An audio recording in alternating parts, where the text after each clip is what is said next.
인간이 인공지능과 맞서 싸울 수 있는 유일한 방법은 인간의 뇌 위에 인공지능 층을 만들고 자연적인 두뇌와 인공두뇌를 연결하는 것뿐입니다. 이는 뇌공학 스타트업 뉴럴링크 설립 후 언론을 통해 일론 머스크가 한 말입니다. 그는 뉴럴링크 프로젝트에 대해 가느다란 실에 정글을 코팅한 뒤 뇌 표면을 방질하듯이 받아놓고 또 정밀 방질 로봇으로 뇌혈관을 피해 뇌 표면에 방질을 하도록 설계될 것이라고 밝혔습니다. 그리고 그렇게 뉴럴링크가 개발한 기술은 장애로 인해 손과 발의 움직임을 잃은 이들에게 새로운 손과 발을, 의사소통 능력을 잃어버린 이들에게 새로운 의사소통 수단을 제공하기 위해 우선적으로 쓰일 것입니다. 뇌컴퓨터 인터페이스 기술은 뇌 질환과 장애로 고통받는 많은 이들에게 희망의 불씨가 되고 있습니다. 이처럼 이러한 획기적인 움직임과 급격한 변화의 중심에 뇌와 컴퓨터를 연결하는 뇌컴퓨터 인터페이스 기술이 놓여있지만 그럼에도 이 기술을 둘러싼 오해와 과장 혹은 혹시 모를 위험성에 대한 우려 또한 없지 않습니다. 이 책을 통해 뇌컴퓨터 인터페이스 기술이 빠르게 변화하고 있는 현대사회의 모습을 어떻게 바꿔놓을지 또 이로 인한 미래사회의 염려와 우려를 어떻게 해결할 수 있을지 그 해답을 찾을 수 있을 것입니다. 뇌공학자이자 국내 최초로 뇌컴퓨터 인터페이스 연구를 시작한 저자는 뇌컴퓨터 인터페이스 분야의 최전선에서 15여 년간 연구해왔습니다. 저자는 6일병부터 예쁜 꼬마 선충, 뉴로 피드백, 인공 두개골, 전자두뇌, 가상기서 서비스, 뇌내 인터페이스에 이르기까지 뇌공학과 관련된 거의 모든 주제를 망라하며 균형 잡힌 관점에서 이 모든 질문에 답하고 있습니다. 따라서 책의 전체적인 내용을 소개하기보다 이 책에서 중요하게 다루고 있는 주제 몇 가지를 구체적으로 다뤄보고자 합니다. 가장 먼저 1장과 6장에서 다루고 있는 루게릭병을 알아보도록 하겠습니다. 루게릭병이라 불리는 근위축성 측색경화증은 시간이 지남에 따라 증상이 계속 심해지며 다시 좋아지지 않는 대표적인 퇴행성 뇌 질환으로 환자는 전신의 근육이 마비되어 의사소통조차 어려운 상태에 이르게 됩니다. 전신 근육이 마비된 상태에서도 거의 대다수가 눈동자만큼 움직일 수 있다는 점이 특이점인데요. 따라서 말기 루게릭병 환자가 의사소통을 할 수 있는 거의 유일한 방법은 눈동자의 움직임을 추적하는 것입니다.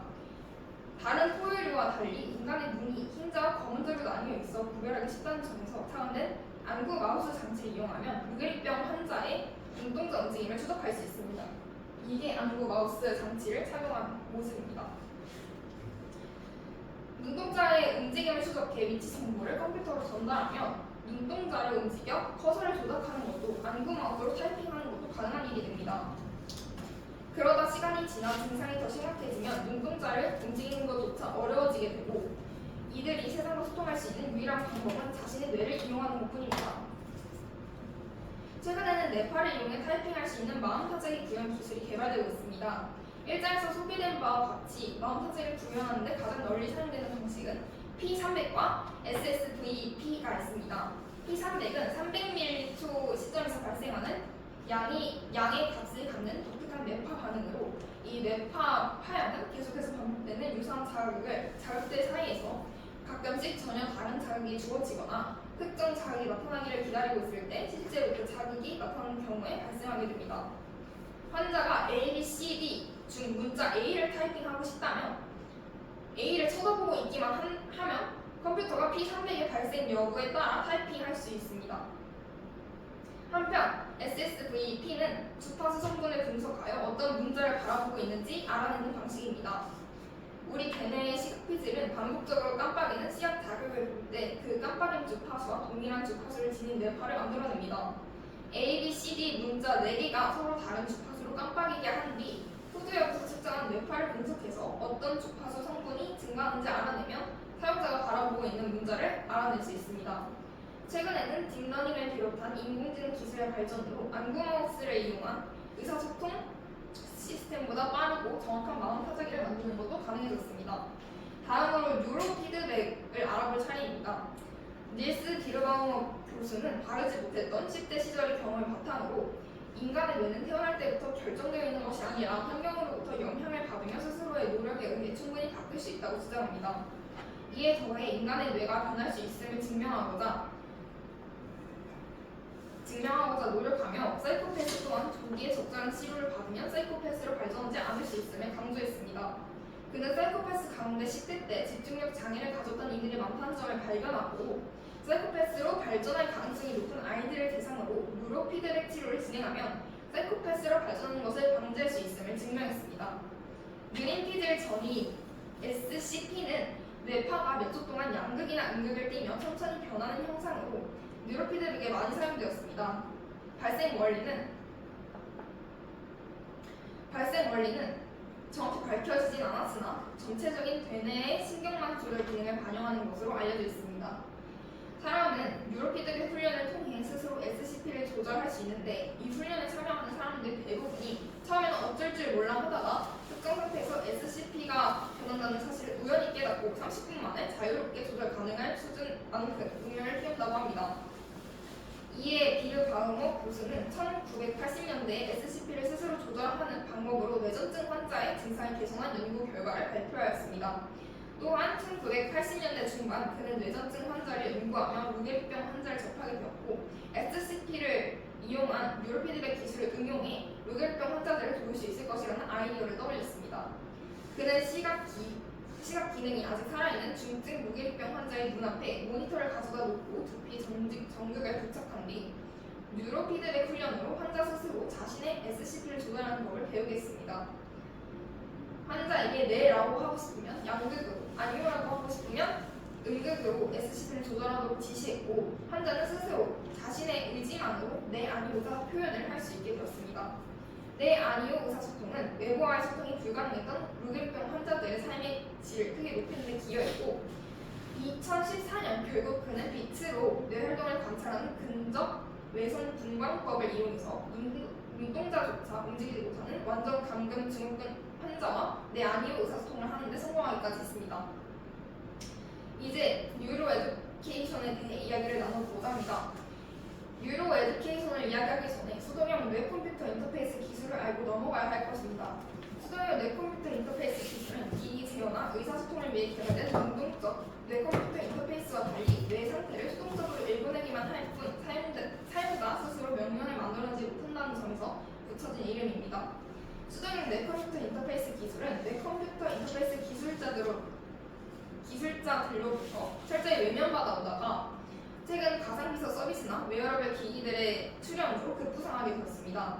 하지만 정교하게 뇌파를 측정하여 결과를 도출하기 위해서는 불편하거나 크기가 클 수밖에 없었고 이는 사람들의 무관심으로 이어지게 될 수밖에 없었습니다. 그렇게 수동형 뇌컴퓨터 연구자들은 소비자들이 이런 불편함을 감수하면서도 그들의 기술을 쓸 수밖에 없게 만들기 위한 킬러 애플리케이션을 찾기 시작했고 그것이 바로 지금 소개하고자 하는 뉴로 에듀케이션입니다. 교육 관련 애플리케이션은 당시 가장 먼저 부상하고 있었고 코로나19 시기 인터넷으로 제공되는 동영상 강의는 강의실에서의 오프라인 학습과 분명한 차이를 보여주었습니다. 그렇다면 학습자의 집중도, 이해도, 지원 정도와 같은 정보가 인공지능 교사에게 직접 전달된다면 어떨까요? 학생의 상태를 반영해 자동적으로 강의 난이도를 수정하거나 학습 콘텐츠를 바꾼다면 뉴로 에듀케이션은 바로 이런 아이디어를 바탕으로 학생이 지루함을 느끼거나 집중력이 떨어지면 주의를 환기시키는 영상 콘텐츠를 보여주고 이해도가 떨어지면 같은 내용을 다른 방식으로 설명하는 영상을 제공하는 방식입니다. 저자 연구팀의 실험 결과도 이를 잘 반영하고 있습니다. 학생들에게 1시간가량의 동영상 강의를 보여주고 집중도를 추적하여 집중도가 떨어지면 집중도를 다시 올릴 만한 콘텐츠를 보여주는 식의 연구였습니다. 대조군의 학생들의 시험 결과는 50점대였지만 실험군의 학생들의 시험 결과는 80점대 후반으로 상승하는 결과가 나타났습니다.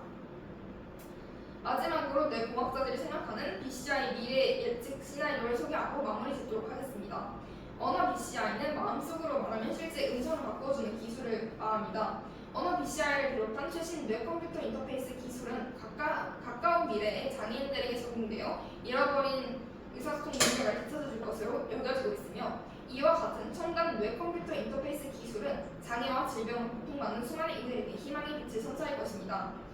그러나 뇌컴퓨터 인터페이스 기술이 항상 좋기만 한 것은 아닙니다. 저자는 뇌 전기 자극을 통한 심정 마약의 출현 가능성을 말하며 BCI 기술의 부작용을 설명하고 있습니다. 행복은 뇌 보상 중추인 측좌핵의 활성화와 그에 따른 도파민의 분비에 따른 것입니다. 퇴행성 뇌 질환의 일종인 파킨슨병 환자들 중에서는 약물로 증상이 개선되지 않는 경우도 많기 때문에 이들 대상으로 심부 뇌 자극이라는 장치를 뇌에 이식하는데 뇌 긴 바늘을 찔러넣고 전류를 흘러보내 뇌 활동을 조절하는 것입니다. 심부 뇌 자극 장치는 흑질 영역에 전기 자극을 가해 인위적으로 도파민 생성을 유도합니다. 2012년 토머스 슐레퍼 박사는 우울증 환자를 대상으로 측자에게 심부 뇌 자극을 가하는 연구를 진행하였습니다. 이 영역을 자극할 때 자극 전류의 강도를 점차 높여가면서 자극하며 기분이 좋아지는 정도에서 시작한 만족감이 나중에는 행복감을 넘어 쾌락에 가까운 감정을 느끼게 됩니다. 이런 쾌락을 계속해서 느끼고 자극을 주게 되면 마약과 다름없이 도파민 중독에 빠지게 될지도 모른다는 것이었습니다. 그런데 이것을 과연 진정한 행복이라고 할 수 있을까요? 여기에 더해 저자는 테네스 휴먼과 관련된 뇌공학 이슈를 소개하고 있습니다. 테네스 휴먼은 과학기술의 도움으로 정신적 혹은 신체적 능력을 향상시킨 인간을 의미합니다. 뇌공학 기술은 질병이나 사고로 인해 신체 기능의 일부 또는 전부를 상실한 이들을 위한 기술로 연구되고 있지만 일반인들에게 적용되어 정신적 능력을 증강해 트랜스휴먼으로 진화하기 위한 도구로 활용될 가능성이 또한 존재한다는 점에서 위험성을 가지고 있습니다. 이러한 인지 증강 기술이 대중화된다면 대학 입시나 국가 고시에서 인지 능력을 향상한 이들과 그렇지 않은 이들 사이에 격차가 발생하게 될 것이고 사회 여러 곳에서 불만의 목소리가 터져나오게 될 것이라고 우려하고 있습니다. 또 인지 증강 기술을 몇몇 국가만이 독점한다면 선진국과 후진국 사이의 빈부 격차가 더욱더 심화될 것이며 전 지구적으로 불공정이 확산될 것입니다. 그러다 머지않은 자신의 의지와 관련 없이 단지 사회에서 경쟁하기 위해 더 좋은 직장을 가지기 위해 두개골을 열고 머릿속에 브레인칩을 삽입하는 이들이 생겨날 것이라고 어두운 미래를 전망하고 있기도 합니다. 머릿속의 정보를 컴퓨터에 업로드하거나 컴퓨터의 정보를 머릿속에 다운로드하는 과정에서 해커들이 개입할 가능성, 즉 뉴로 해킹 가능성이 또한 존재하고 있습니다. 여기서 저자는 독자들에게 질문을 던집니다. 인위적으로 인간의 정신적 능력을 향상시키는 것이 인류의 행복을 위해 바람직할까요? 저자는 뇌컴퓨터 인터페이스 기술이 장애와 질환으로 고통받는 이들의 삶의 질을 높여주는 것 이외에 용도로 사용되는 것에 반대하며 기술의 오남용을 막아야 한다고 주장합니다. 저 또한 이에 동의하는 바인데요. 그리고 다음은 미래 예측 시나리오 4가지입니다. 첫째, 개인 노동 생산성의 증가와 인공지능과의 경쟁 구도 공격화. 일론 머스크는 인류가 인공지능과 맞서 싸울 수 있는 유일한 방법은 인간의 뇌가 인공지능과 결합해 보다 스마트한 초지능을 가진 인간이 되는 방법밖에는 없다고 주장했습니다. 초지능 기술의 구현을 통해 개인의 노동 생산성이 향상되고 고령자의 은퇴 시기가 늦추어지며 산업 전반에도 큰 변화가 일어날 것이라고 강조하고 있습니다. 또한 둘째, 인지 능력 증강에 따른 사회 구조의 변화 발생. 인위적인 방법으로 인지 능력을 증강하는 것이 가능해지면 정신적으로 강화된 이들과 그렇지 않은 시민들 사이에 능력 격차가 발생하게 될 것입니다. 강화된 이들이 상대적으로 우월한 사회적 지위를 차지하는 대대적인 사회 구조의 변화가 발생할 가능성이 존재합니다. 그리고 셋째, 뇌공학으로 인한 새로운 산업의 탄생. 기업 삭제 서비스나 인지 증폭 서비스 등 뇌공학 기술과 기상현실 기술이 접목되어 현실감을 극대화한 완전 몰입형 가상현실 서비스가 구현될 것이라고 보고 있습니다. 마지막으로 넷째, 뇌공학 기술의 고도화로 인한 다양한 부작용 발생 가능. 인간의 인지 능력 향상이 가능해진다면 일부 직종에서는 업무 효율 극대화를 위해 직원에게 마이크로칩 이식을 강제할 가능성이 있습니다. 원치 않는 사이보그화가 진행되면 엄청난 사회적 반발이 생겨날 것이고 전자두뇌가 실제로 구현되어 인간에 이식되는 단계가 되면 인간의 능력이 타고난 지적 능력이나 특징적인 노력에 의해서가 아니라 뇌에 삽입한 전자두뇌 성능에 의해 크게 좌우될 것으로 예측되고 있습니다. 인간 능력의 평등화와 다양성의 저해로 인해 자본주의의 근간마저 흔들리게 될 것입니다. 그러나 이러한 부작용에도 불구하고 저자는 어떤 기술이 긍정적인 측면을 가지고 있다면 부작용의 가능성이 있다고 해서 기술 자체 개발을 막아서는 안 된다고 주장하고 있습니다. 오히려 기술 개발 전에 충분한 논의를 통해 부작용을 예방할 수 있는 사회적 안전망을 구축해야 한다고 주장합니다. BCR 기술이 단순히 사회 생활의 편의나 생산적인 향상을 위한 것이 아니라 누군가에게는 한 줄기 마지막 희망의 빛이나 다름없는 기술임을 절대 잊어서는 안 될 것입니다. 인간의 빠른 진화는 인류의 기술 발전과 무관하지 않습니다. 각종 질병을 진단하고 치료하는 의료기기와 의약품의 발전뿐만 아니라 각종 환경공학 기술이 있었기에 인류의 급격한 진화가 가능했던 것입니다. 이제 우리 인류는 타고난 신체를 기계로 대체하고 초인류로 거듭나기 위해 노력하고 있습니다. 대부분의 뇌공학자들은 뇌컴퓨터 인터페이스 기술을 인류의 미래를 바꿀 혁신이라고 말하는데 일말의 주저함도 없습니다. 각각에는 고령화 시대의 가장 큰 숙제인 치매를 비롯한 각종 뇌 질환을 치료하기 위한 수단으로서, 월계는 인류의 본능인 인위적인 진화를 달성하기 위한 수단으로서 뇌컴퓨터 인터페이스가 지닌 엄청난 잠재력을 알기 때문입니다. 20세기 최고의 이론 물리학자 스티븐 호킹 박사의 말을 마지막으로 작가는 책을 끝마치고 있습니다. 이에 저 또한 이 발표의 마지막을 스티븐 호킹 박사의 말로 끝맺고자 합니다. 우리는 인공지능이 인간지능에 대항하는 것이 아니라 오히려 인간지능이 기여함으로 뇌와 컴퓨터 사이를 직접적으로 연결하는 기술을 최대한 빨리 개발해야 한다. 이에 발표를 마치겠습니다. 감사합니다.